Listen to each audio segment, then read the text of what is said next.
قال ان القبر اول منزل من منازل الاخره فان نجا منه فما بعده ايسر منه وان لم ينج منه فما بعده اشد منه قال وقال رسول الله صلى الله عليه وسلم ما رايت منظرا قط الا والقبر افظع منه رواه ابن ماجہ فی ابواب الزہد۔ ابن ماجہ کے اندر یہ حدیث اسی طرح سے موجود ہے۔ راوی حدیث عثمان غنی رضی اللہ تعالیٰ عنہ کے غلام حضرت ہانی ہیں۔ وہ فرماتے ہیں عثمان غنی رضی اللہ تعالیٰ عنہ کا واقعہ بتاتے ہیں کہ کانا عثمان اذا وقف علی قبر یبکی حتی یمود الحیطہ کہ لوگوں عثمان غنی رضی اللہ تعالیٰ عنہ جب بھی کسی قبر کے پاس سے گزرتے اتنا روتے کہ آپ کی داڑھی مبارک بھیگ جاتے۔ مجھے بھی آنا ہے اس شہر خاموشہ میں، مجھے بھی آنا ہے، لوگ مجھے تنہا چھوڑ کر کے چلے جائیں۔ یہ احساس کہ اگر یہاں عثمان ناکام ہو گیا تو بعد کے مراحل میں بھی ناکام ہو جائے گا، سوچ کر کے اس قدر حضرت عثمان غنی رضی اللہ تعالیٰ عنہ قبر کے پاس کھڑے ہو کر کے رویا کرتے تھے کہ آپ کے آنسوؤں سے داڑھی بھیگ جایا کرتی تھی۔ کہا گیا عثمان تذکر الجنت والنار فلا تبکی وتبکی من ھذا، جنت کا تذکرہ ہوتا ہے آپ اتنا روتے نہیں ہیں، جہنم کا تذکرہ ہوتا ہے آپ اتنا روتے نہیں ہیں، وتبکی من ھذا، لیکن جب کسی قبر کے پاس سے گزرتے ہیں تو آپ بہت روتے ہیں۔ ماجرا کیا ہے، معاملہ کیا ہے؟ کہا کہ لوگوں میں نے نبی صلی اللہ علیہ وسلم کو فرماتے ہوئے سنا ہے، آپ فرما رہے تھے کہ ان القبر اول منزل من منازل الاخرہ، کہ لوگوں نبی صلی اللہ علیہ وسلم نے فرمایا ہے کہ قبر آخرت کی منزلوں میں سے پہلی منزل ہے۔ فَإِن نَجَا مِنْهُ فَمَا بَعْدَهُ أَيْسَرُ مِنْهُ، اگر کوئی شخص قبر میں کامیاب ہو گیا تو بعد کے مراحل میں کامیاب ہو جائے گا۔ فَإِن نَجَا مِنْهُ،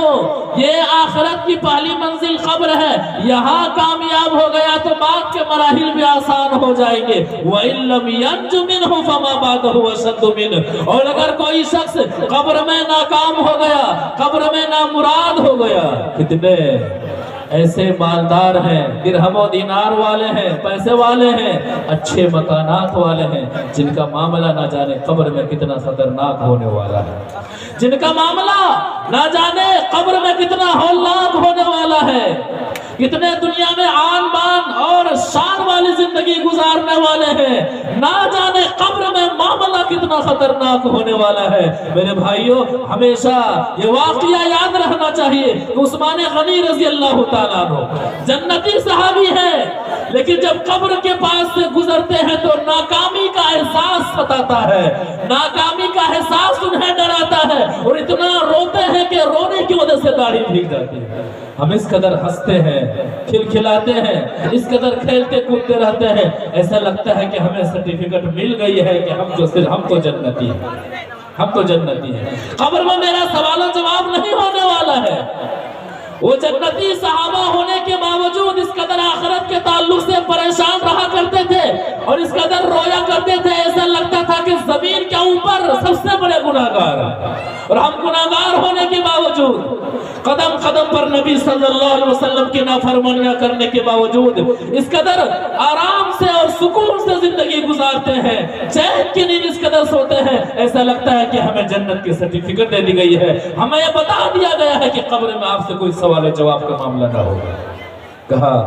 مجھے کامیابی کا ڈر ستاتا ہے، اسی لیے جب بھی میں کسی قبر کے پاس سے گزرتا ہوں تو میری آنکھوں سے آنسو جاری ہو جاتے ہیں۔ اس کے بعد کہتے ہیں کہ نبی صلی اللہ علیہ وسلم نے فرمایا ما رأیت منظرا قط الا والقبر افظع منہ، کہ لوگوں میں نے قبر سے زیادہ ہولناک منظر نہیں دیکھا ہے، میں نے قبر سے زیادہ خطرناک منظر نہیں دیکھا ہے، اسی لیے نبی صلی اللہ علیہ وسلم کی حدیثیں میری نگاہوں کے سامنے گھومتی رہتی ہیں، قبر کا تصور میری نگاہوں کے سامنے ہوتا ہے، اور جب بھی میں قبر کے پاس سے گزرتا ہوں روئے بغیر میں اپنے آپ کو کنٹرول نہیں کر پاتا ہوں۔ ہمارا معاملہ کیا ہونا چاہیے؟ ہم قرآن و حدیث سے کتنا دور ہیں، ہمیں قرآن و حدیث سے کتنا قریب